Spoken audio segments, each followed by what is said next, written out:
Welcome to the Film Florida podcast. I'm John Lux, and I'm the Executive Director of Film Florida. Before we get to our interview, if you're not already a member of Film Florida, please consider joining at filmflorida.org. Please also consider going to our website and donating $20.25 for our 2025 fundraising campaign. Visit the Film Florida merchandise page at filmflorida.creator-spring.com to purchase Film Florida t-shirts, sweatshirts, coffee mugs, and more. All merchandise proceeds go to the Film Florida Filmmaker Grant and Scholarship Fund. Shane Brady and Emily Zercher-Brady are Florida-based filmmakers. Shane is a Tampa native, writer, actor, and graduate of Florida State University. Emily is a producer and actress. They turned a 2021 tragedy into a film based on true events after being victims of wire fraud and losing $20,000 while trying to buy their first home. The system failed them. Police, banks, and title companies were of no help. What started as a nightmare became a therapeutic revenge story that combines true events with fictional parody in the film Hacked. We talk all of this and more on this episode of the Film Florida podcast. Here's my conversation with Shane Brady and Emily Zercher-Brady. Welcome to the Film Florida podcast. Hey, John. Hey, we love film and we love Florida, and we love podcasts. So Excellent. These are like our three favorite things squished into one. Very cool. So let's kind of start at the beginning. Tell us where you guys came from. What's the origin story? Ooh. It was 1987. I was like, physically? Yeah, physical. Okay, ready? Bullet points. I was born in New York when I was 2 years old, flown down to Palm Harbor, Florida. So I grew up in the Tampa area, rooting for the Tampa Bay Lightning and listening to heavy metal bands like Under Oath. Went to Florida State University, lived in London, lived in Chicago, lived in LA, lived in Austin for 4 years. Now coming back to Tampa as a 38-year-old with 2 movies under my belt, working on movie number 3. I've snuck into a handful of horror movies like Dr. Sleep and the Endless, and I've also been in kids television, of course, as Ronnie Blaze, the bad boy of magic from Disney's Kickin' It. Of course. Everyone has seen my 45 seconds of fame on that children's program. Excellent. I came from Cape Coral, Florida, and then moved out to Los Angeles, and that's where the two of us met. And I've been in the performing world forever, but also in the production world forever. And so getting into film and holding the reins for the chaos that is creativity has been kind of my go-to thing for the past, 15 years.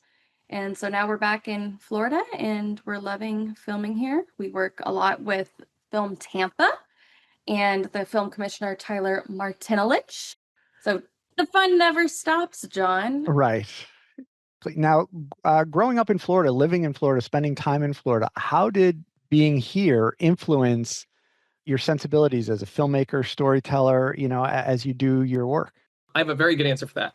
Very strangely, as a kid in middle school and high school, my group of friends were all obsessed with just like getting a little DVR camera and making like Star Wars fan films, or the X-Men movie with Nightcrawler had just came out, and we, in a very early version of Premiere Pro, would like learn how to do these smoke effects. And then you snap your fingers and 2 decades go by, and categorically, almost every single one of those friends are very successful in the industry. So there's this like weird little pocket. But specifically where Florida comes into play is, I'll talk mostly about college.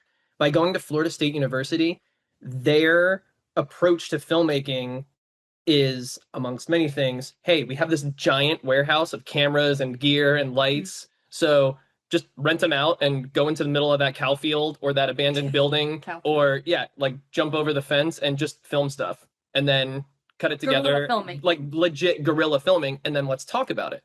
So not that this is a negative, but I know a lot of kids who go to USC and they solve problems more often with money.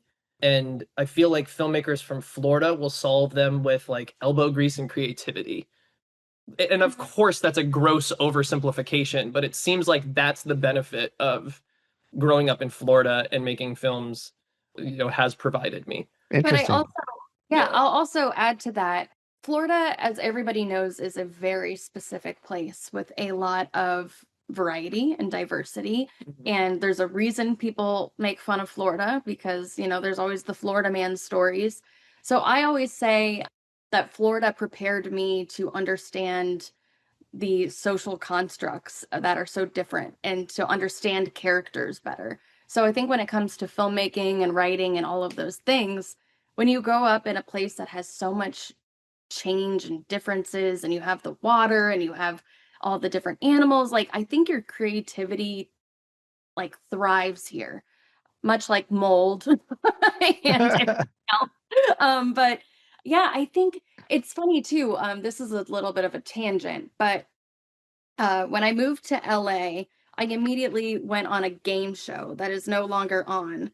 It was called Snap, and David Allen Greer was the host. And they had set it up in a way where I had told them I'm from Florida, so I can judge people very quickly because I had to in order to survive Florida.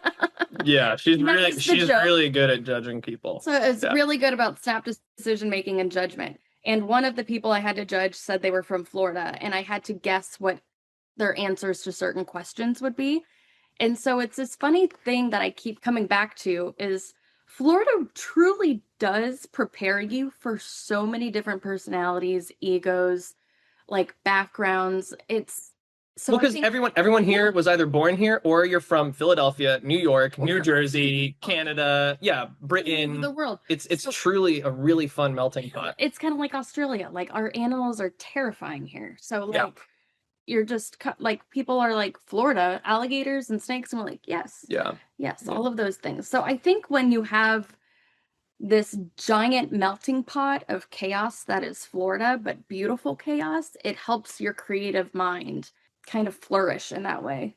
Again, just Florida like also has prepared us for run-on sentences, overly elaborate answers to questions, we're very and yes. and talking too much. So Again, spreading like mold. yeah, There you yeah, go. Now, Shane, you're an actor, writer, director, and magician. How do you yeah. juggle or integrate all of these identities when you're creating your films? Ironically, he also does juggle. Yeah. I do not know how to quiet my brain. So the way that that also gets integrated into my filmmaking is I have worked every position that you can possibly work on a film set. I think I don't think that's a lie. I really think I have done pretty much everything at least once. And I think it puts me in an excellent position as a writer director because I place such an emphasis on collaboration and creativity. And if someone is running into a problem, I at least have the bandwidth and memory of how I maybe would have solved that problem, or as an assistant production designer or lighting rig, like a gaffer. I know how to solve things. So it makes me want to embrace what everybody else can bring to the project instead of having like a totalitarian view and maybe like shouting at different departments for not working as efficiently as I would like. Like part of building schedules is I will look at things and have an awareness of like, ooh, we might be like really dragging wardrobe through the mud on this. Like they're going to need time, as where perhaps other filmmakers might not have knowledge of that, so then they're just shouting, going, "What's taking so long?" Does that make Yeah, sense? that makes a Yeah. lot of sense. Yeah, it absolutely does. Well, let's talk a little bit about some of the projects that you've worked on, some of your films. So, Breathing Happy explores the theme of addiction in a really powerful way. Walk us through how that film evolved from concept to finished product. Answer number one is I grew up obsessed with Dr. Seuss, and very famously, Dr. Seuss had a bet with his friends where they said, "I bet you can't write a famous children novel using 20 words or less." And he wrote Green Eggs and Ham, and to this day, I believe it's still the most famous and profitable children's book of all time. So when you are attempting to make feature number one and you have next to no money, I said to myself, okay, can I make a feature metaphorical equivalent of, all right, you only have this many days and this much money. Can it be done? And so that was my introduction into this idea of, yes, I think it can be done. And then since it was COVID, for those of you who have seen the film in script form, everyone that speaks was supposed to physically be there. And then, because of COVID, Aaron Moorhead became a golden door. Justin Benson became a soothing yoga voice on a cell phone. Became objects. Became objects, right? Sarah Bolger was the mystery door. My army of children that I work with all became hockey trophies. And the only person that felt comfortable flying to Florida at the time was Hugh Scott, who plays the bad guy drug dealer in the film. And then when you see the moments where I'm with family members, Emily and I physically drove all the way to California and in 2 days filmed everything where like we had the COVID swabs and everything. And that's why it's all either in a house or in a hockey rink. So it changed, I think, for the better. Yeah. Because by solving problems with creativity and making people a door and a trophy and stuff, I think it makes the movie that much more watchable. Well, I think it's also something too where, again, instead of using money to solve problems, using like elbow grease and creativity, I think it opened a lot of doors for other filmmakers that are also in independent film, that they could see that, hey, like when presented with problems and when presented with things that would typically back you into a corner, like just instead of being backed into that corner, like look up and just like look around and figure it out. Yeah, there's an answer. There's an answer. You have to find the trap door. And a lot of times it's really hard. It's hard to put your ego aside to find that trap door. And it's a necessity in order to be an indie filmmaker, because not everything is going to be what you thought it was going to be. Get out of your own way. Yeah, exactly. Precisely that. Now, so the film uses a lot of surreal, nonlinear sequence, and so in learning how to figure out the abstraction versus realism, I mean, did you plan much of it? It sounds like a lot of that was circumstance, but like, how did that work in with the pandemic and with kind of your creativity? Was it kind of the merging of both of them? Yeah, it was the merging of both of them, but also Evan Sisimopoulos, who was my director of photography on that feature. Emmy award winning. He deserves so much credit for that, because he was able to articulate visually when we were in what we determined in Breathing Happy, what was reality, what was a dream sequence, what was a flashback, and what was a drug sequence, right? And so those mechanics were solved using color and light, and was the camera on a gimbal or a dolly or aspect ratios, right? All of those things. And that was something that I had ideated, but I didn't know how to execute. And so I'd like to think of it as I went grocery shopping and I thought I knew how to cook the meal. And Evan was like, I got you, buddy. At least I think I know what you're trying to cook. Now get the hell out of the kitchen and let me cook. And not to mention the fact that it's a really good analogy. Yeah. Right? He cooked. He cooked indeed. Let him cook.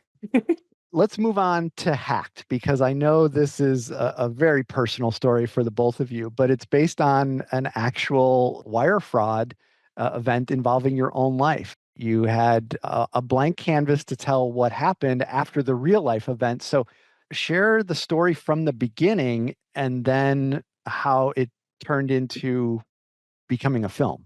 Emily knows the story like the back of my hand. Like the back of my hand, because I'll kick it off.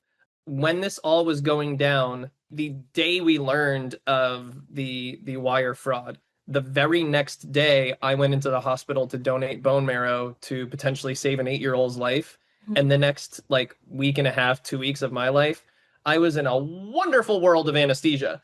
So he was nice and relaxed. You weren't under anesthesia for 2 weeks. No, I wasn't under anesthesia for 2 weeks, but I was, I had fun pills, and I watched the new Mortal Kombat like 6 times, forgetting that I had already watched it. So Emily, how did all this go down? I know the story a little bit better, simply because I didn't get to have that wonderful relaxation time. So we get hacked.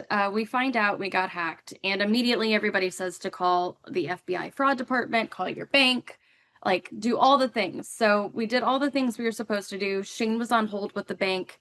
I was on hold with the FBI fraud department. And the thing that people don't understand, and it's comedic in a terrible way, but it's comedic because when you look back, you're like, there's the most obnoxious hold music when you're on the hold with the FBI fraud department. So you're already like seeing red and spiraling and like being like, is anyone going to answer? And there's this hold music that just keeps reminding you that this is a recorded line and blah, blah, blah, blah, blah. And so because we genuinely did have the hackers Name, and address, because once we re-looked everything up, it had the full name, the address as to who it was sent to. When you see red, and this isn't like something that I would be super proud to admit, but I've admitted it a handful of times now, and being that we did make a movie about it, I think I'm allowed to say that this is what happened. While on hold, since it did keep reminding me that you are on a recorded line, I named off the name and the address and said, if nobody answers the phone, I'm going to go to this place myself and I'm just going to take a machete and hack them to bits. Yeah. And so I was like, I'm just going to show up there. And I got pretty graphic. And once I realized nobody's going to answer the phone, I hung up, and then Shane and I kind of like, it took us a little bit to come off of that, like seeing red, but we said, God, if if anything comes of this, at least maybe we can make a movie about it, because that's hilarious. To be like, I have all this information about my hacker, and I just said I'm going to hack him to bits on an FBI hold line.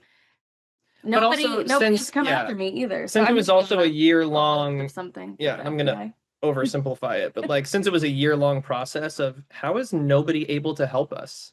Like, again, during COVID. So we were like, the answer that we kept running into was like, you guys got robbed. That really stinks. Whoops. And and so anytime we would talk to other people about it, they also had gotten hacked or identity theft or something. So that's when we were like, maybe there's a movie here, because maybe other people need catharsis, like they need release from how they feel. So because we did talk to a lot of people, and a lot of people got hacked, and we did find out from the detective we worked with that cyber crimes all did go up 600% during COVID, simply because all of this was happening. People were working from home. Databases were being like, there wasn't that safety net anymore. And because it's a fingerprintless crime, in fact, a majority, 99% of people, 99% of people get away with it. Yeah. And so we were like, knowing this information, we cannot not create something out of this, because that means everybody we talked to had a story similar to ours, or had their bank called them and sent them a link, and every time they clicked the link, they take out $1,000. And it was we're answering this question really efficiently too. We're super efficient with this. It's because, again, we're passionate. Yes, we are. We're efficient in filmmaking, but when it comes to talking, we're passionate and we talk a lot. Yeah. So don't mind us, John. That's how the ideation. Yeah. And are you at liberty to say how much they hacked? $20,000. $10,000 from each of us. So beyond the initial, this would make a funny / horrible movie. Yes. How did you get from, no, we're actually going to make a movie about this? It kind of all it started to come together once it was a therapy session where we were like, we feel like if we just go make a movie about this, it'll be a healthy way to try to like make peace with the world and try to take something that was horrible that happened and make it good. And they were like, seems like a very healthy coping mechanism. And then where it started to really materialize was when Emily was pregnant. And we were like, if we don't make this movie now before the baby is born, then it's probably going to be like a 4-year gap in between features. So if we nose to the grindstone, sleepless nights for 3 months of our life, while Emily was 4, 5, 6, or 5, 6, 7 months pregnant. It was like 6, 7, 8, 9. 6, 7, 8, because she was born. Yeah, because she was born February 12th, and we were filming right up until Christmas, like December 22nd, I think. So that was the big metric of like, if we're gonna do it, we're doing it now. Let's do it now. And to all of you other indie filmmakers out there, this was during the SAG strike, during the writer's strike. It's still like the mist of COVID was still a cloud over everything.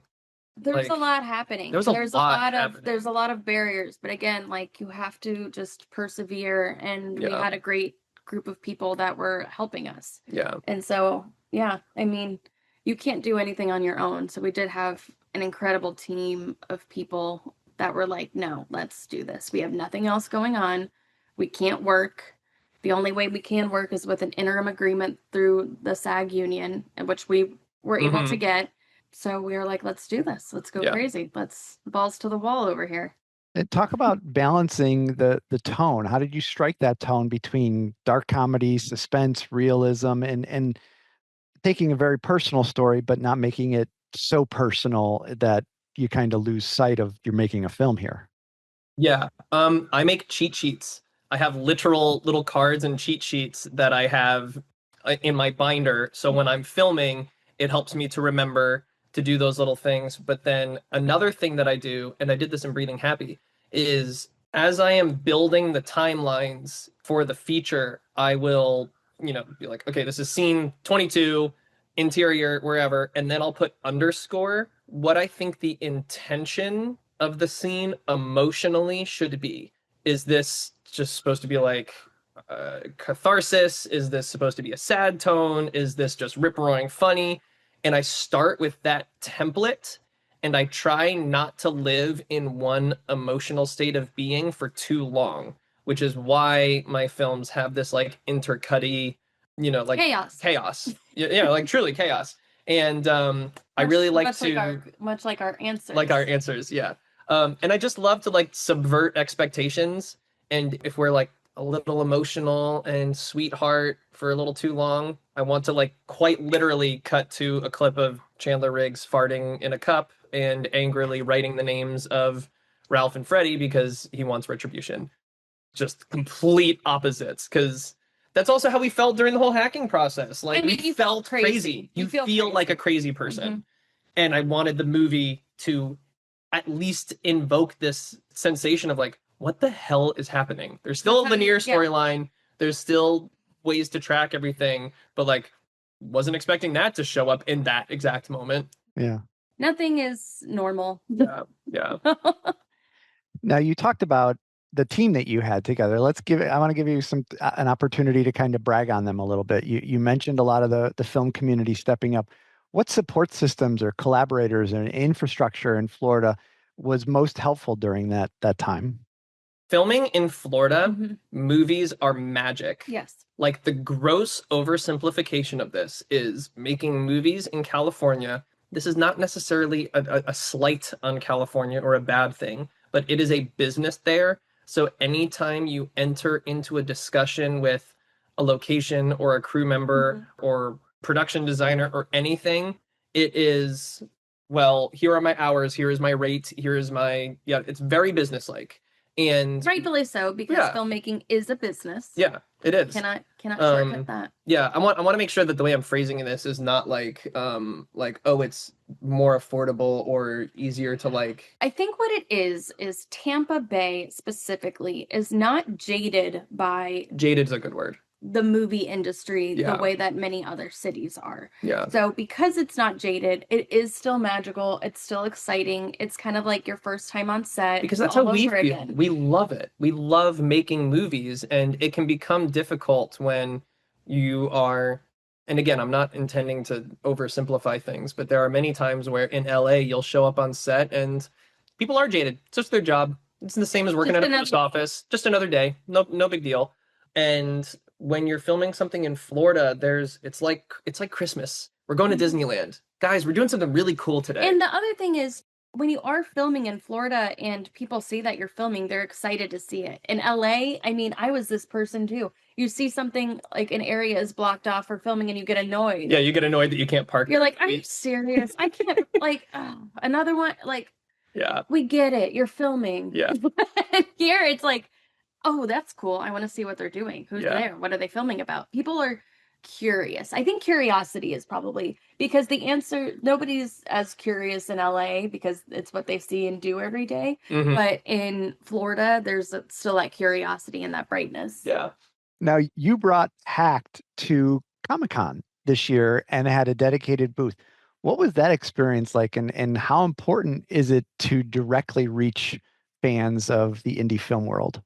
Absolutely. So indie film doesn't get the platform that these giant studio films do. They don't get the marketing spend. They don't get to be like put here, there, and everywhere. So it really is grassroots efforts. And when we did an LA screening, we had done one on our own because we wanted to. We had realized that we had a lot more success when we kind of took the reins in any way. So we produced our own LA screening, and at the person that helping us with the LA screening, name is Bill Ostroff. He has a company called Geek Fest, and he really loved what we did with the LA screening in North Hollywood and was like, wait a second, I think you guys would play LA Comic Con really well. I have a booth. Do you want to come? Let's make it a party. Let's invite the whole cast. Let's do signings. Let's do all these things. Can I get two of the females in it to be on a panel? And it's just something where, like, I think these things only happen when your hard work and passion is recognized, because people want to work with that, and people want to work and bring opportunities to people that are grateful, gracious, hardworking, passionate. And I think he got to see that when we did our LA screening through the whole crew and the whole cast, because I keep saying the LA screening that we did, nothing will ever touch that. No. There was like such a magic. Hopefully it does. But Hopefully, yeah. It's just a very high bar now.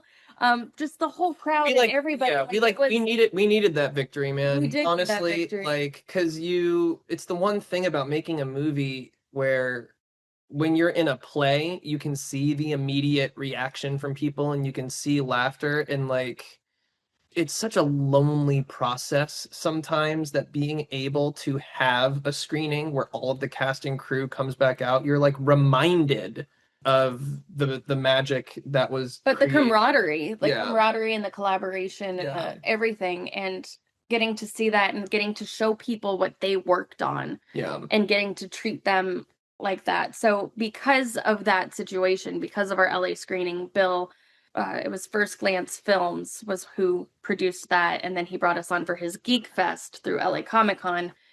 He just felt like we were a perfect fit for LA Comic Con for all of his stuff. So it was a lot of fun. We got to interact with a lot of people.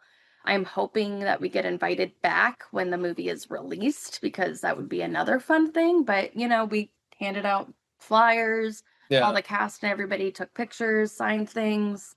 I mean, it was a lot of fun, and it was a great opportunity to really kind of get the name out there and to show people like, hey, even though we're tiny, we're here at LA Comic Con. And we got Neville Page to do the Q&A, and he's the creature creator for Avatar and Star Trek and Cloverfield and Super 8 and all these other people did enjoy that Yeah. too, because LA Comic Con is like the place to nerd out. So Yeah. it was a wonderful opportunity that was presented to us, and it was presented to us because of how wonderful past experiences have been, which is, again, like, the oversimplification is just be a good person and work hard, be passionate, and people will want to work with you. And how is the whole experience making the film and then, showing it and screening it and all that? How did that help you, or did it help you find any closure on the personal side of it? Oh, just the whole filming process helped with closure, because I think you get to laugh at yourself in a way, because like you do feel like an idiot when that happens. You're like, you think you're not going to be that person, and then it happens, because life happens fast, especially when everything was happening that specific month. And you do feel really, I said it, you feel naked. You feel you feel violated in a weird way, and you're just kind of constantly looking out for the next shoe to drop. Yeah. So I think this was our way of taking something, owning it, and saying, hey, like, this did happen to us, but we're going to make fun of ourselves and make it as like a fun process. Because what? The shit sucks. Yeah. And life can suck, but if you can twist it into being a fun situation to deal with. I'm trying not to be a downer as I say this. I'm hoping that's not how this sentence comes out, because that's not my intention. But like, I don't feel like our job is done yet, since the film is going to be coming out next year. And so there's this very interesting feeling that I have been feeling, and we've been talking about this, that like for the last month, it's like, okay, the movie's done. We've had a couple of premieres, screenings, and now we are in distribution and they're actively searching for the home it's going to be on. And I'm kind of riddled with anxiety because I want our baby, our being inclusive of the 70 people that all brought this thing to life. If it just goes out into the ether and is like, bleh, and nobody sees it and nobody cares about it, then I'm going to feel like we failed them. And so it's this thing of, man, we don't have the marketing dollars. I don't know. I can't call Mr. Netflix and make this happen. I can't call different groups and try to get it on everybody's Instagram.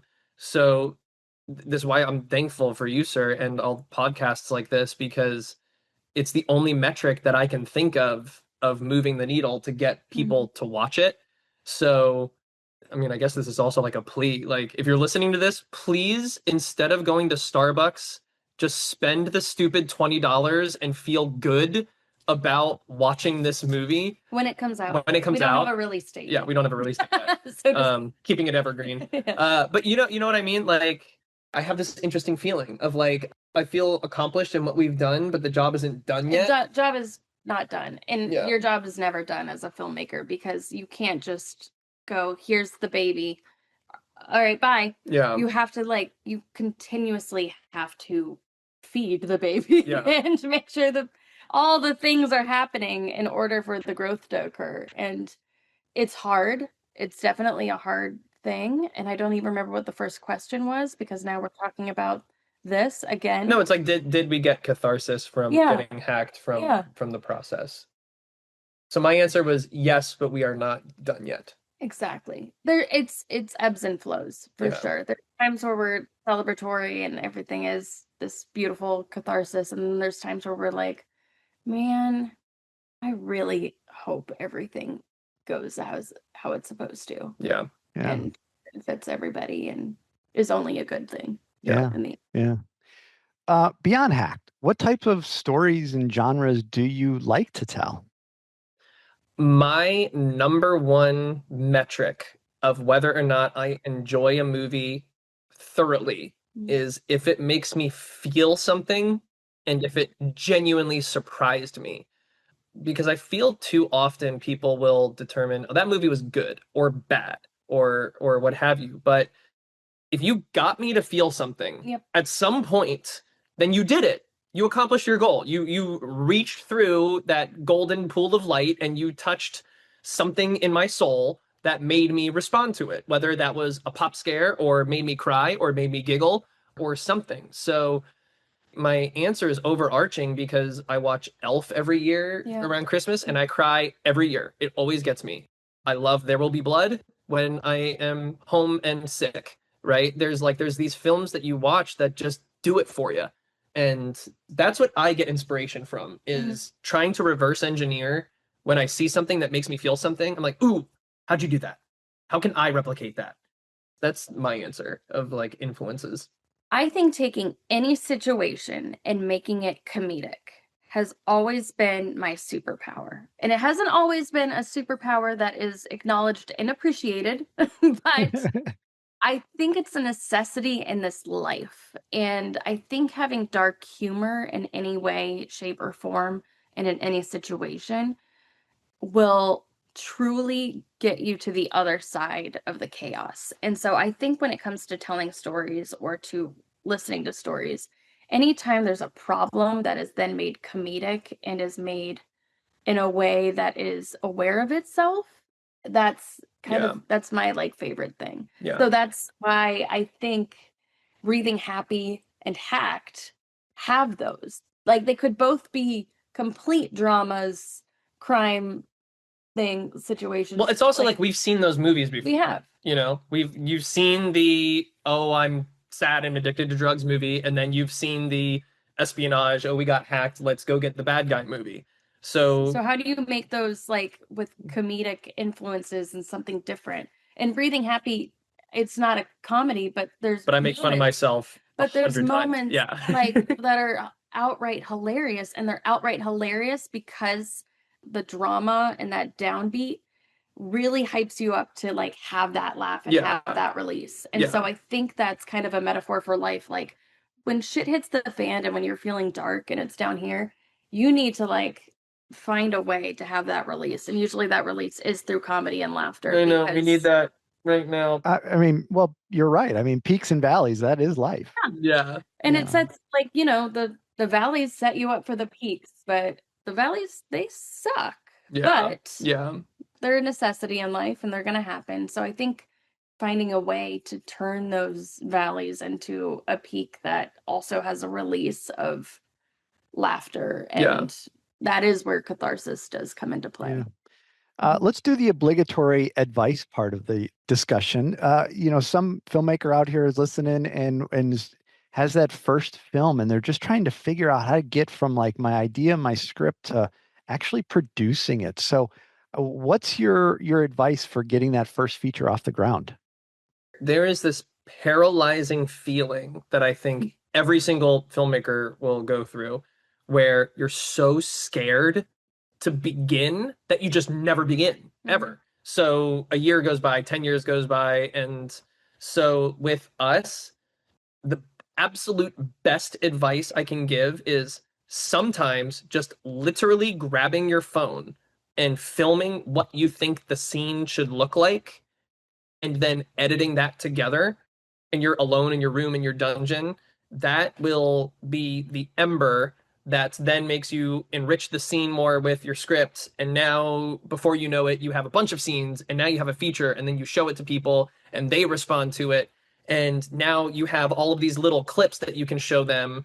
And so now they're responding to you.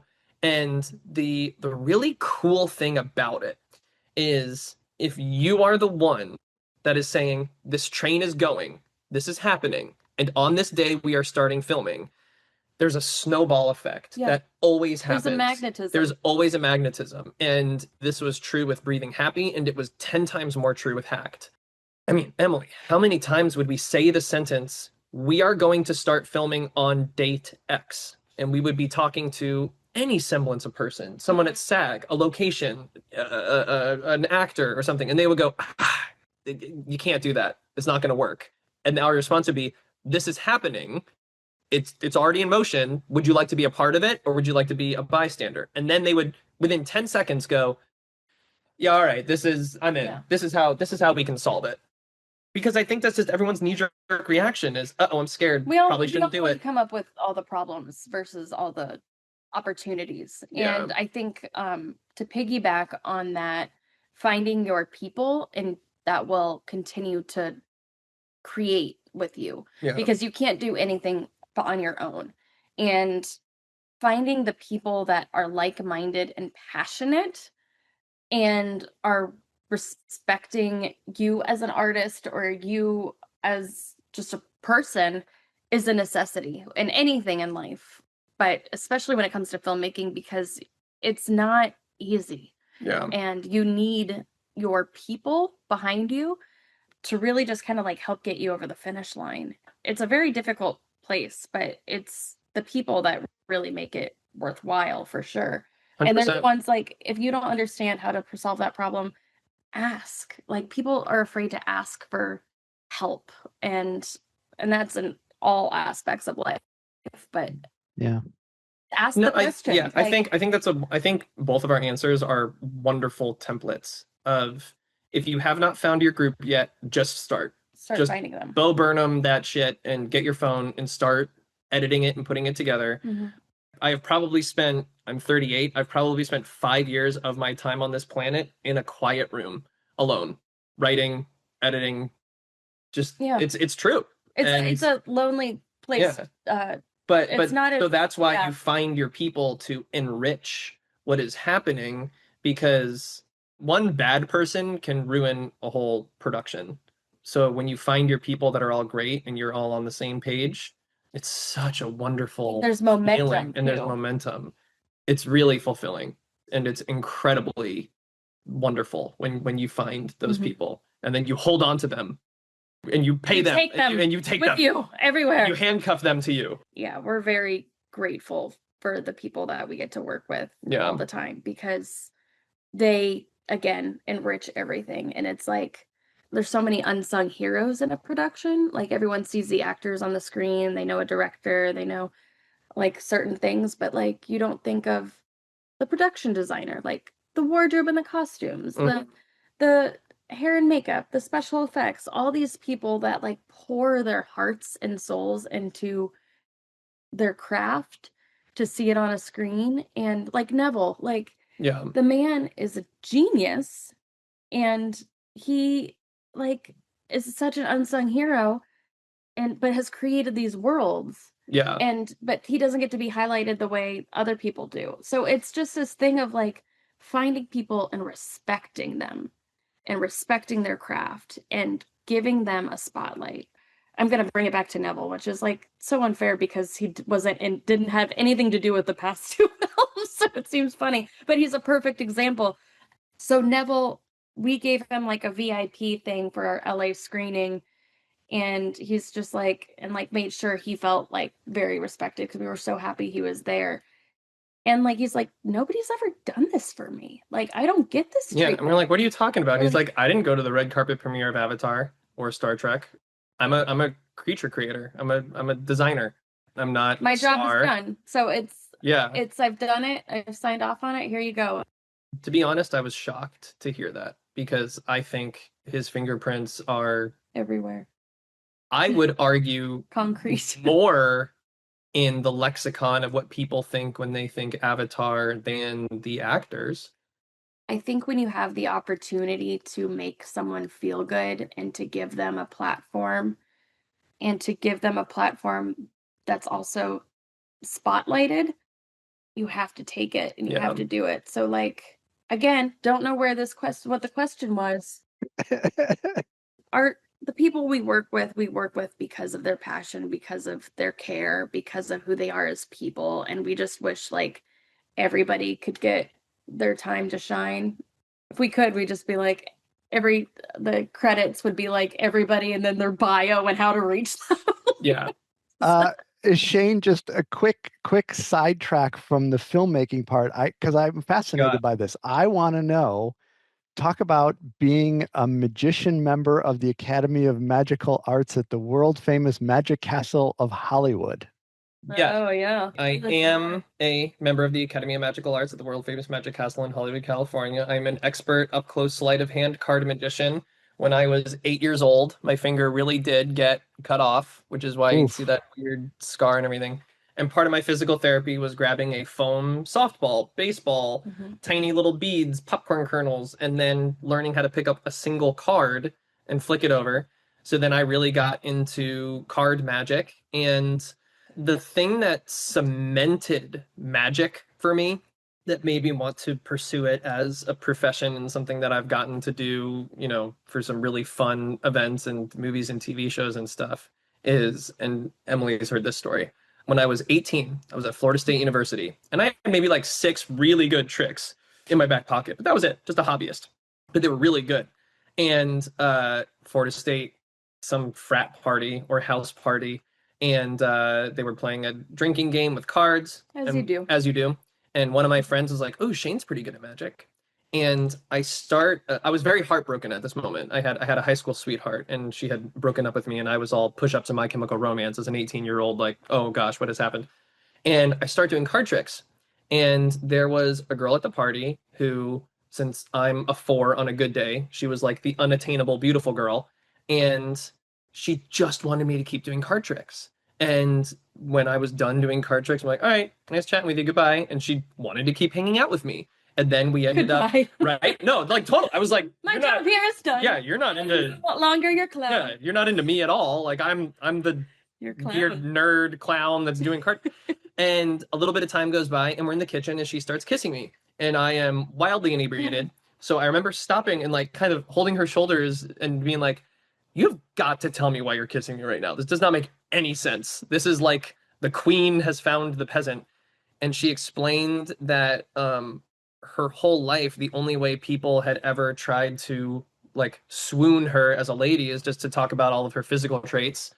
because she was easy on the eyes. And she goes, "You were just like so passionate about magic, and you like made eye contact and held my hand and did silly card tricks. And there's something really, really attractive about that, just like on a chemical level, like on a person to person level." Mhm. And so the punchline to this is I was so drunk that I went into the backyard, vomited, As you came do. as you do, As you do. came back and tried to find her. And I was like, "Where did this girl go?" And everyone's like, "What girl? What was her name?" "Don't know. She never said it." "What did she look like?" "Brown hair, Florida State shirt." "Awesome. There's Everybody. 800 of them." So I'd like to think that she was not real and that she was just some angel that was sent to tell me that I should pursue magic, because one day you're going to take a girl named Emily to the magic castle as a first date, and she's planning on friend zoning you, but you do magic. And then before you know it, you're kicked out of the magic castle for kissy smoochy, and now you have a baby together. High five. High five. There you go. Magic. I love the story. Okay, Yeah. so just to wrap it up, I want to make sure the audience knows how to find more about both of you, your films, everything you're going on. So plug away. Plug. Oh, Oh, I plug you first? plug, you You're the plugger. Plug. So our Instagrams, I am Zerchinator, Zerchinator, like Terminator, but with a Z. Mhm. You I'm at Shane Brady Actor, and I'm realizing I should probably change dumb. that. It's This has been dumb. that way forever. I don't know. Shane Brady Actor. There you go. I have a website that no one goes to. It's also called www.shanebradyactor.com. But we're hard at work on movie number 3. We start filming that in Tampa, and then we have a fun little secret project that all we can say is secret project. Secret fun project. And hopefully we'll have some more news about Hacked. Yeah, but we just really hope that everybody that's listening to this follows more of the Film Florida podcast, supports Florida more for making movies. And just because we've done 3 projects in Tampa doesn't mean that Miami shouldn't start calling Shane and Emily and Tallahassee and Jacksonville and all the fun places and all the fun things. Yes. Because Yeah. there's a TV show in the works we're wanting to make that would take us all around Florida. Yes. And I'll leave it at that. Yeah. I'll tell you off record, John. Well, Shane and Emily, I want to thank you for being with us today to share your story, both personal and professional. Congratulations on turning a terrible experience into something positive. Keep up the great work, and thanks for being on the Film Florida podcast. Thanks, John. You're awesome, man. Thank you, John. Thanks for listening to the Film Florida podcast. For more information about Film Florida, go to filmflorida.org and like or follow our social media pages. If you're not already a member of Film Florida, please consider joining at filmflorida.org. Please also consider going to our website and donating $20.25 for our 2025 fundraising campaign. Check out the Film Florida merchandise at filmflorida.creator-spring.com, and please remember to subscribe, rate, and review the podcast.